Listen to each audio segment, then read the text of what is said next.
So my name's Anthony. I live in Arroyo Grande, and I've made dough a couple of times in my life so far. So we can go this way. Darren, I live in Solvay. Stop recording. Paul from Morro Bay, and when I was in the military, I was a cook, so we made dough. Nice. And get a lot of it. In the military, cool. Yeah, 7.5 years.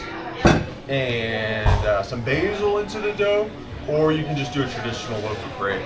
So, as you guys are, yeah, go ahead. Is this not sourdough? It is sourdough. Oh, but you can do cheese and all that other stuff. Okay. Yeah, for sure. Yeah, we do. We only do really we do kind of three things, and I'll show you how to do the English muffins. We do English muffins with the sourdough. We do the cheese breads. We do only one style of cheese bread for the store, which is basil, garlic, and Parmesan. And what else was I gonna say? Yeah, and then we do 2-pound loaves for the most part. Sometimes we'll do 1-pound loaves, but for the most part we do just the 2-pound. That dry film, that crust over the top of the dough, it's going to prevent air from getting in the dough, which is going to prevent the dough from rising. So we really need to be aware of that. With the sourdough, we egg wash it. If you don't want to use egg wash, you can just use a spray bottle. You know, just keep a light little amount of moisture over the top. Just water, yeah. And is that those are whole eggs in Yeah, water? whole egg with probably like a splash of water in there. You don't need to put the water in there, but it just kind of adds to the moisture for that to keep the dough with a good moisture content over the top. So yeah, once that film develops, it stops the dough from rising. It just holds it down basically. So a good little egg wash, and then we're going to let this proof for at least 30 minutes. Maybe involved with making dough. Temperature is one of the most important things. So as we talk about that, let's start kind of guessing what types of temperatures do you guys think are important. And then you just pull it a little bit, and you're just gonna bring it over like this. So before you guys start, I wanna show you something. Sometimes we tend to just bring it over here like a calzone. We don't necessarily wanna do that. We wanna bring it here, bring this, and then we're meeting it in the middle. See how I'm bringing it towards the middle? And then you keep that seam on the top versus on the side. And then you just pinch it together. Pinch, pinch, pinch. So basically, you're going to have to kind of learn this system for your home baking, and I would think for the most part you would be keeping it in your fridge. When you keep it in your fridge, you have to take it out of your fridge, and then you have to let that sourdough get active, because it's not really active in your fridge at all. And the way you'll know that is over the course of, I would say if you're dealing with about 8 cups of sourdough starter, I would say after we do 4 ounces of dough. So if you're doing English muffins and you do 4 ounces of dough, they're going to come out pretty much like a perfect English muffin. If you do 5 ounces of dough, it's going to be like a hamburger bun English muffin. The difference between 4 ounces and 5 ounces when you're dealing with these smaller items is pretty significant. So for dinner rolls, which I'll show you, we have this press over here, and that does, I weighed like a single dinner roll once, so it's 2.2 ounces. So 2 ounces will be a good bet to get a good dinner roll. But if you're doing English muffins, what you do is you shape it into a nice flat round shape like this. And then what you're going to do with this is you have to put it on your grill first, because English muffins are golden brown on each side, and that doesn't happen in the oven, it happens on the grill. So what you do is you do butter in your frying pan. We just use the flat grill over there, but a frying pan works great. Get it to about the same temperature as you'd fry an egg.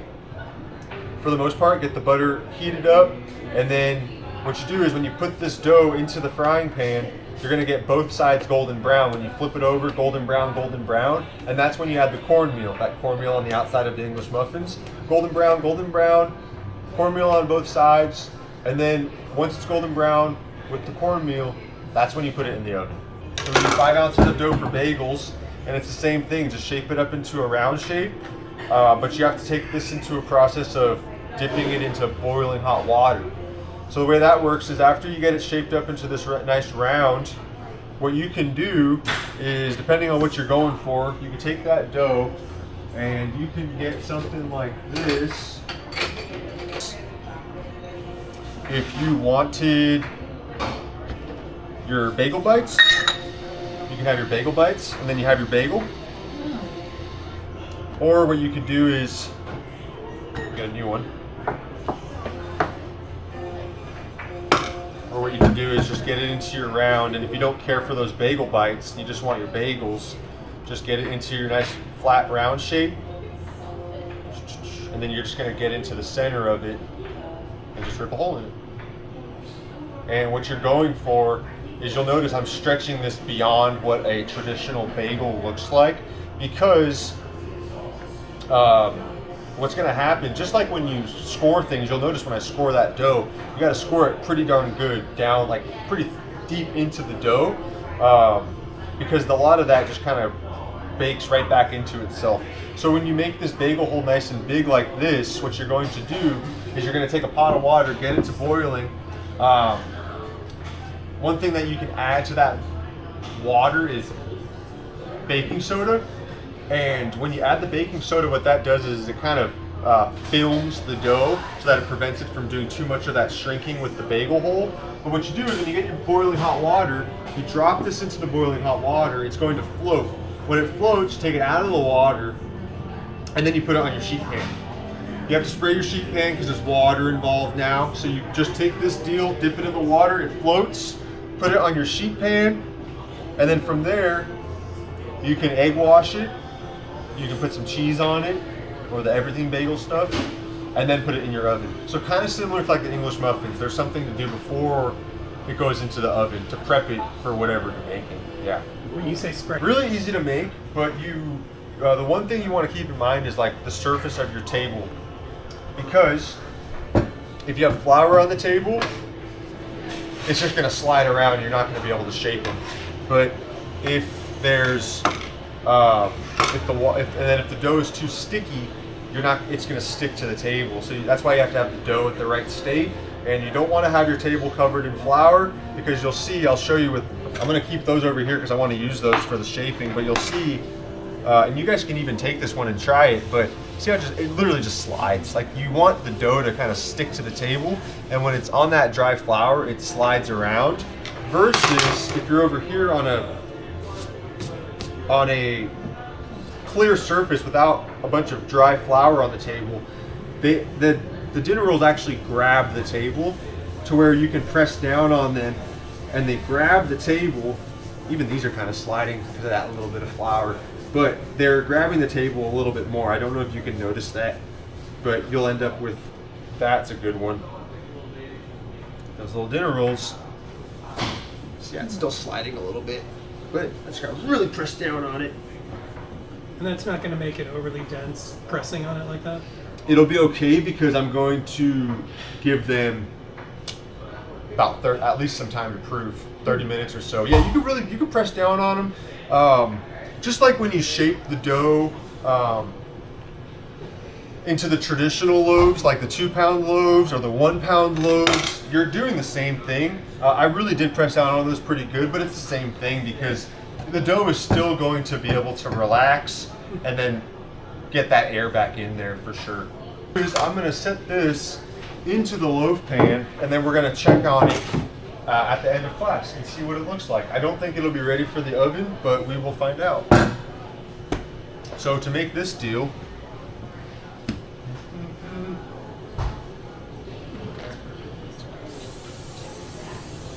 so what you're going to notice when I put this into the loaf pan is it's going to be basically flush with this loaf pan, and you're wanting it to rise to about here.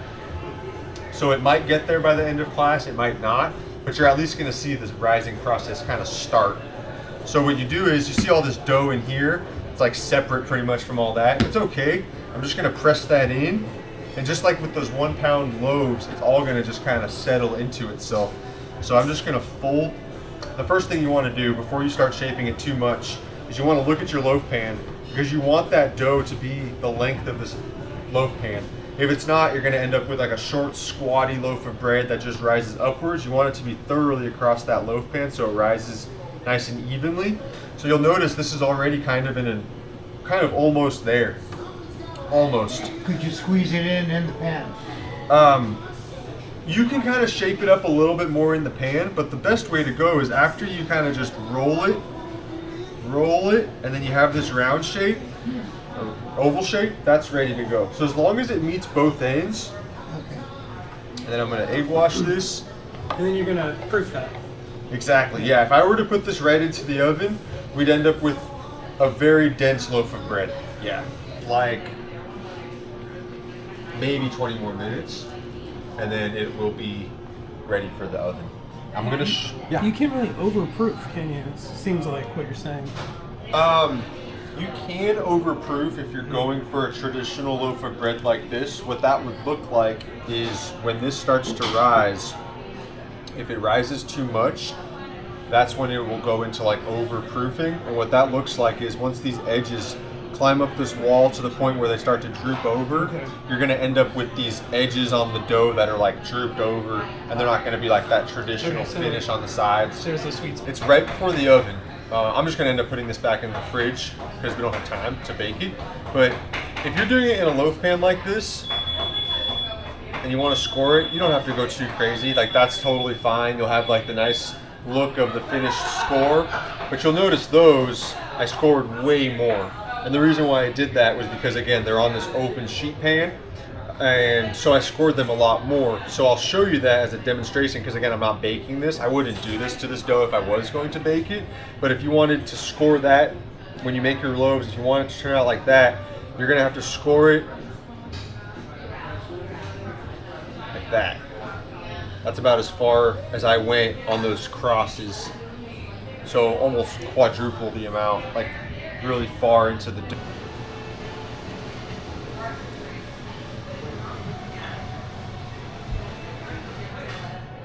Oh yeah. Get your